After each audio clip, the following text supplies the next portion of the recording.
A warm welcome from Coffee Data Protection in the heart of Munich. Today, do I, as an IT system house, bear responsibility for IT security for my clients? More on that in today's video.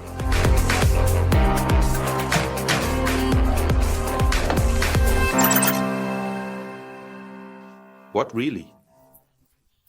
As an IT system house, I'm supposed to be liable for what my clients have implemented in information security and what they haven't? That is indeed the case, and why that is, we will take a look at today. IT system houses operate as so-called data processors for their clients under the General Data Protection Regulation, such as. This means that the responsibility for data protection initially lies with the customer. And the IT system house is essentially the extended workbench, the extended arm, that carries out data processing operations bound by instructions and provides, maintains, and performs other necessary functions for the corresponding IT systems. And the General Data Protection Regulation also includes the obligation, linked below and displayed here, from Article 32 of the GDPR, that appropriate technical and organizational measures must be adhered to, which are suitable to ensure the security of the processed data. And this is where the problem begins, such as ensuring compliance and data integrity. Article 32 of the GDPR specifically places this obligation not only on the data controller, but indeed also on the data processor. This means that it is a general obligation under the General Data Protection Regulation, GDPR, that the data processor, as a service provider, must also take care of information security.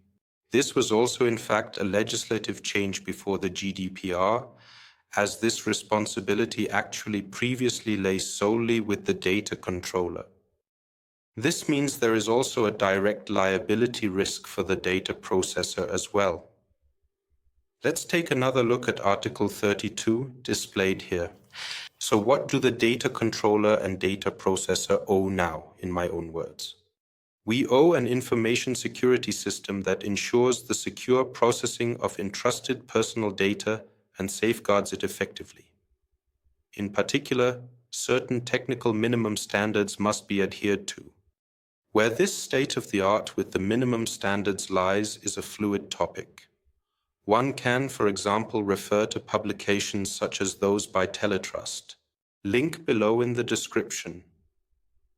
What is clear, however, is that certain configurations, I'll give a few examples, for instance, such as no patch management, no backup, not using systems that can still be patched, i.e., using legacy systems in live operation that can no longer be patched, outdated operating systems and the like, clearly fall below these minimum standards and thus constitute a violation of Article 32 GDPR, for which both the data processor and the data controller are definitely liable.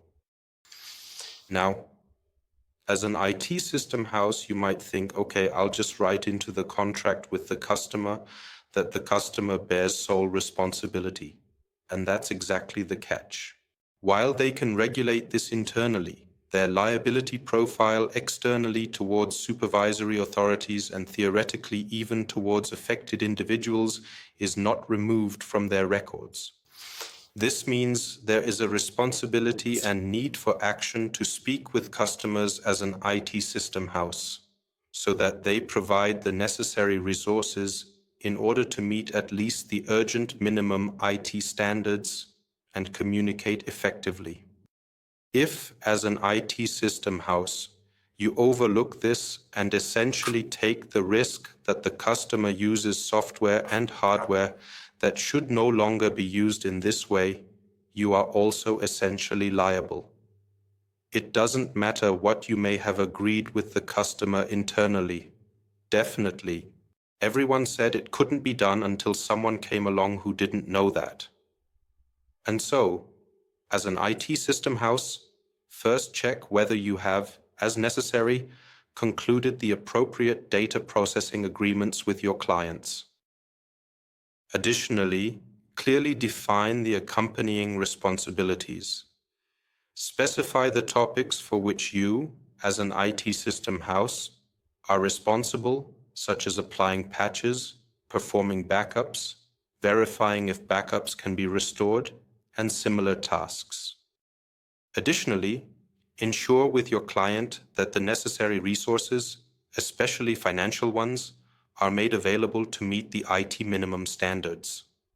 Also, consider whether, for liability reasons, it might be better to part ways with this client if these resources are not provided. What else happened? Unfortunately, a health insurance company accidentally and mistakenly sent a medical record to an incorrect and wrong email address. For this, the affected parties received euros in compensation. Link in the description. Enjoy reading.